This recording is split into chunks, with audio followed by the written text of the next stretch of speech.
Ces images ont été prises sur le vif durant l'été 1996 à l'occasion d'un rallye organisé dans le Vaucluse. La conduite en montagne, passionnant pour un pilote, encore faut-il que la mécanique soit totalement fiable. Été 96, rallye des gorges de la Nesque, près de Carpentras. Nous sommes dans la voiture de Stéphane Rambaud. Il est à mi-course et les virages s'enchaînent. Grâce à une caméra installée dans l'habitacle, nous pourrons suivre la scène en direct.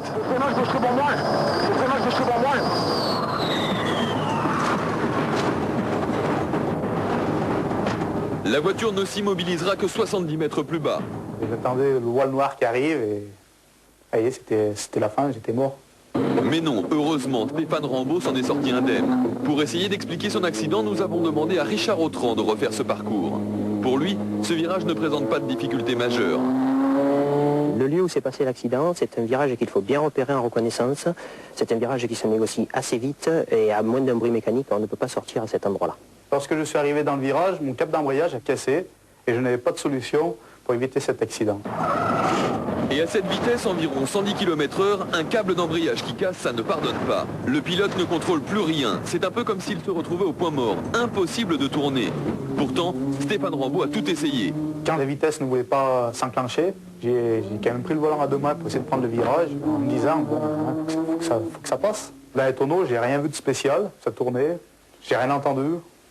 Le taux d'adrénaline a dû monter beaucoup et on voit rien, on n'entend rien, et on pense plus à rien. On attend, on subit.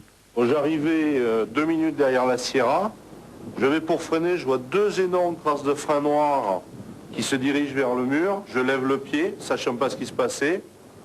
Bon, inquiet, j'ai continué, j'ai rien vu, et bien sûr j'ai appris à l'arrivée que la voiture était sortie, mais que les gars n'avaient pas grand-chose. Lorsque la voiture a arrêté de glisser au pied de la descente, on s'est extrait du véhicule en attendant les secours, qui sont arrivés une dizaine de minutes plus tard.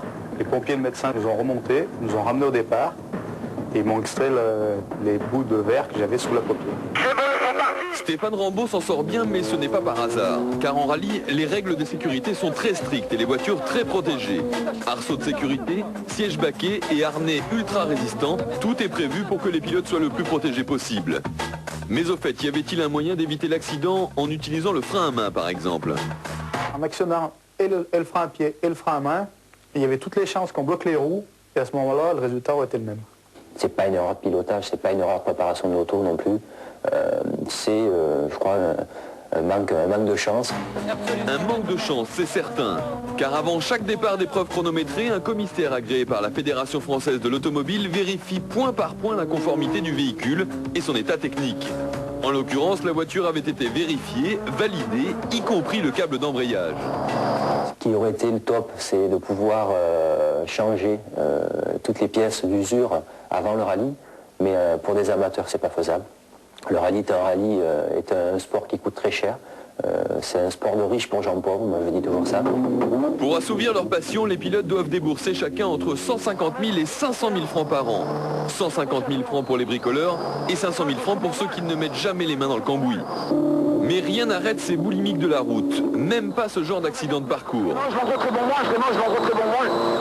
Quelques temps après, je suis monté à Notre-Dame de la Salette, faire une prière, me recueillir, car j'estime qu'on revient de loin. Aujourd'hui, quand je vois ces images, mon sentiment, c'est que ce n'était pas notre heure, ni celle du photographe.